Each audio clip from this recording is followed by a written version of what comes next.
E aí, meus amigos, a 7ª rodada da Champions começou já com um jogo daqueles para ficar marcado, né? Barcelona 5-4 para cima do Benfica de virada, com gols decisivos do Rafinha, com lances para serem questionados e analisados, mas no fim, um jogo que teve dois tempos muito diferentes. A gente vai comentar um pouco de cada um deles, assim como de cada um dos jogos que marcam esse início da penúltima rodada da fase de liga, né? Tá acabando, tá afunilando, a gente tem que falar um pouco da tabela em si também. Vamos começar com um jogo que mais chama atenção, esse 5-4 do Barcelona fora de casa. Um jogo que no primeiro tempo o Benfica fez um jogo muito efetivo e principalmente muito bem armado taticamente. O Bruno Lage fez com que o time do Benfica marcasse com uma linha um pouco alta, mas que impossibilitava o Barcelona de tocar a bola. O Barcelona não tinha a mesma tranquilidade para pensar, para arrumar o jogo, para se movimentar, e isso dificultou muito as ações do Barcelona. E quando o Benfica recuperava a bola, era transição em velocidade, aproveitando o espaço nas costas da defesa do Barcelona. Sempre o Barcelona tentando pressionar o Benfica e deixando muito espaço nas costas, com a marcação e com a linha de defesa indo para cima. O Benfica recuperava a bola, saía pelo lado ou com o Scheralderup, pelo lado esquerdo, que deitou para cima do Koundé no primeiro tempo, tanto com o Arturoglu no lado direito e o Pavlidis como centro do ataque, que acabou fazendo gol já aos 2 minutos e ampliando, né? O Pavlidis sai com um hat-trick no primeiro tempo, 3-1, já estava no placar do jogo com 30 minutos. Um placar que mostrava o que tinha sido o primeiro tempo. O Benfica tinha sido melhor do que o Barcelona na primeira etapa, mas as substituições do Hans Flick no segundo tempo mudam a história do jogo, assim como também as mexidas do próprio Bruno Lage, treinador do Benfica. O Hans Flick coloca o time completamente para cima, vai marcar ainda mais alto, vai pressionar o Benfica e o Benfica optou por se retrair. Faz um jogo correto até o Anatoly Trubin decidir entregar um gol para o Barcelona, né? O cara consegue chutar uma bola de saída que estava até tranquilo, o Rafinha ainda não ia chegar nele. O Lewandowski, ele chuta e a bola vai diretamente na cabeça do Rafinha e o desvio vai para o gol. Um gol entregue, mas que deu esperança para o Barcelona. E isso foi fazendo com que o Barcelona pressionasse mais o Benfica se retraísse ainda mais e fez o que não deveria fazer. O Benfica se fechou e entregou a posse de bola para o Barcelona com tempo para pensar, com tempo para se associar e para movimentar o jogo do jeito que o Barcelona gosta. E aí o Barcelona foi gostando do jogo. Por mais que tivesse tomado no quarto gol com o gol contra do Ronald Araújo, ele conseguiu se pôr novamente na partida depois da pressão que gerou o pênalti para cima do Lamine Yamal. Pênalti esse que tinha sido o segundo no jogo para o Barcelona. O primeiro foi o do primeiro gol, o Lewandowski cobrou bem, foi um pênalti incontestável, tem o contato no pé do Alejandro Balde, é pênalti. O segundo pênalti para cima do Lamine Yamal, eu questiono bastante, porque para mim é um toque mais do que mínimo e não tem nem como ele validar aquela queda do Lamine Yamal. Ele sente o contato no ombro e basicamente se joga, né? Aproveita para se jogar. O árbitro deu, o VAR nem chamou para a conferência, viu o toque e deixou o jogo seguir. Pênalti novamente bem convertido pelo Lewandowski e que deu um gás ainda maior para o Barcelona e aos 86 buscar o gol com o Eric Garcia já naquela pressão mais do que forte para cima do Benfica, se defendendo quase que por completo dentro da própria área. E nos minutos finais, no minuto final no caso, tem o gol do Rafinha no contra-ataque, que tem um lance novamente polêmico para o Benfica, que estava no momento ofensivo. O pênalti não é marcado para o Benfica, a torcida vai à loucura, mas a bola é retirada da defesa. O Rafinha recebe ela no meio campo, sai em velocidade, ultrapassa o campo inteiro, dribla o defensor do Benfica na área e bate para o gol para fazer o 5-4 e dar números finais ao que é, com certeza, a melhor temporada do Rafinha. Na primeira com o Hans Flick, ele tem 30 jogos, 22 gols e 11 assistências agora. Se você pega a primeira temporada do Xavi como treinador do Barcelona, que era um Rafinha completamente diferente desse, ele chegou a fazer 50 jogos, fazer 10 gols e 12 assistências. Ou seja, ele já ultrapassou em números essa quantidade que ele tinha de participações com 20 jogos a menos. Um Rafinha com Hans Flick é mais decisivo, mais influente e com certeza o melhor jogador do Barcelona até aqui.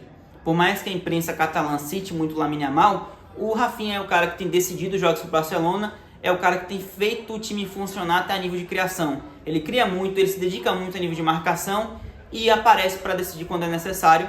Está competindo até então fortemente pela bola de ouro com o Salah.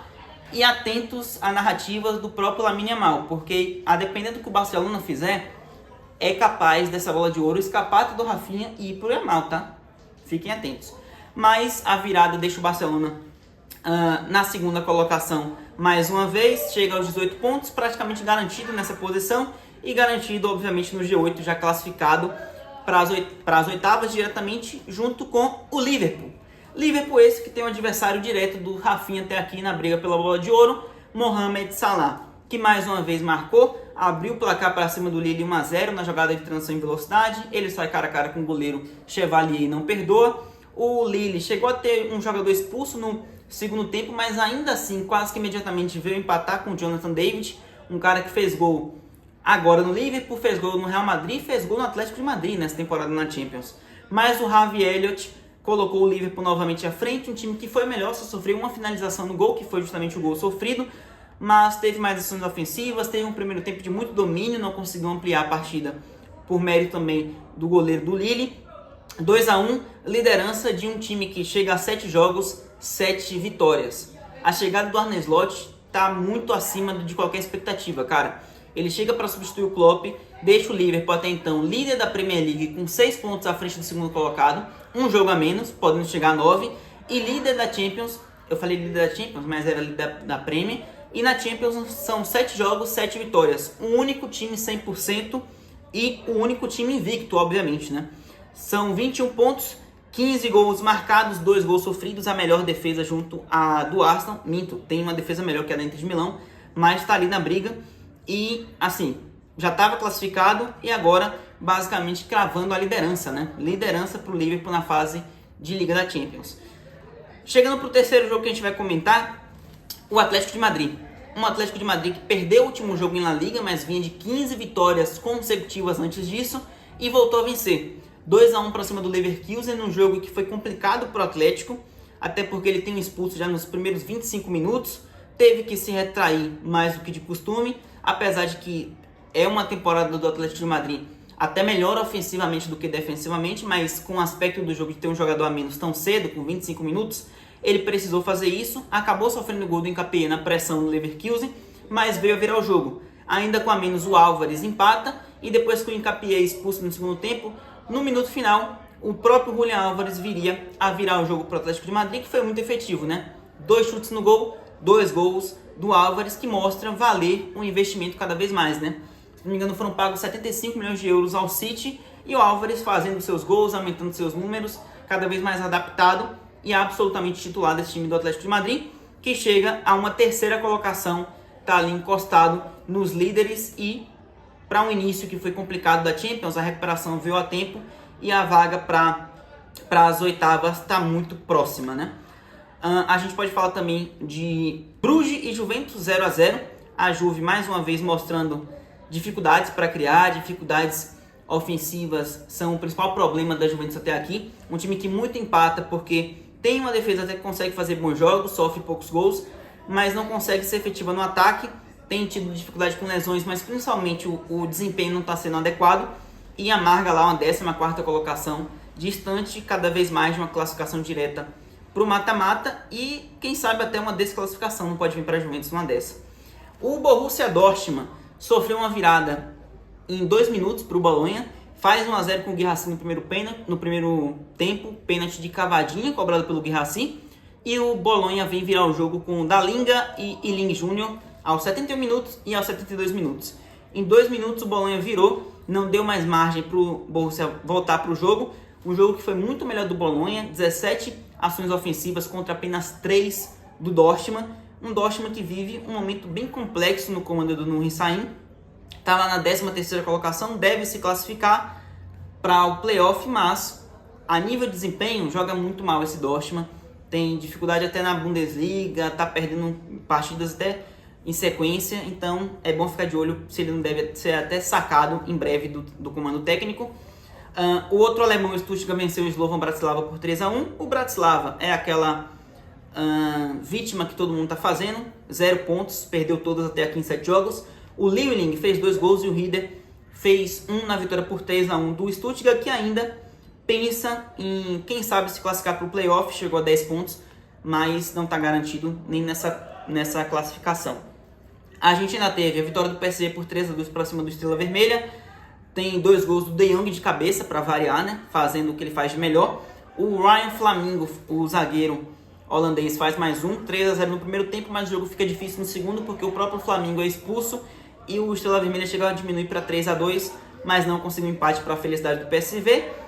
Tivemos também a vitória da Atalanta por 5-0 para cima do Sturm Graz, mais uma vítima que todo mundo está quase fazendo, só tem 3 pontos, uma vitória até aqui. A Atalanta passou por cima em casa, fez o que tinha que fazer, Reteg fazendo gol, Deketelaere e Ademola Lookman, 5-0, e uma Atalanta que briga para, quem sabe, alcançar esse G8 também. Tá ali, não alcançar, né, mas se manter, porque é o 4º lugar e, quem sabe, buscar uma surpreendente vaga direta para as oitavas, já que, inclusive, quem está por ali na briga era o Aston Villa e perdeu para o Mônaco por 1-0 fora de casa, gol do Singo, e embolou as coisas ainda mais para o Aston Villa na busca por esse G8.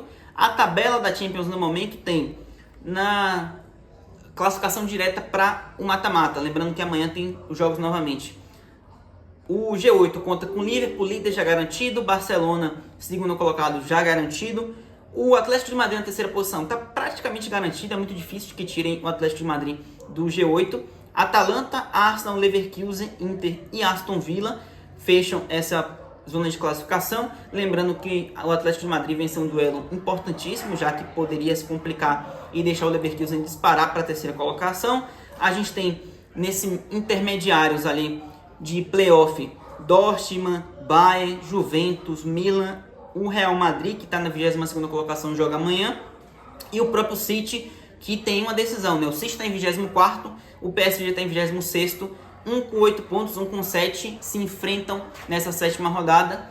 Cara, quem perder esse jogo está praticamente fora, tá? É bem difícil de buscar até uma classificação, caso venha uma derrota para qualquer um dos lados.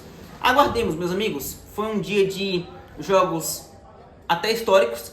Agora a fase de liga está cada vez mais próximo do fim, tem a rodada que encerra amanhã, e na próxima quarta-feira tem os 18 jogos, tudo no mesmo horário, para fechar a primeira fase de liga dessa nova Champions, né, desse novo modelo. Me deixa nos comentários quem você votaria no momento para a bola de ouro, Salah ou Rafinha, e quem você acha que deve ser o time campeão da Champions, vendo até então esse retrato inicial da fase de liga. Valeu, tamo junto, até o próximo. Tchau.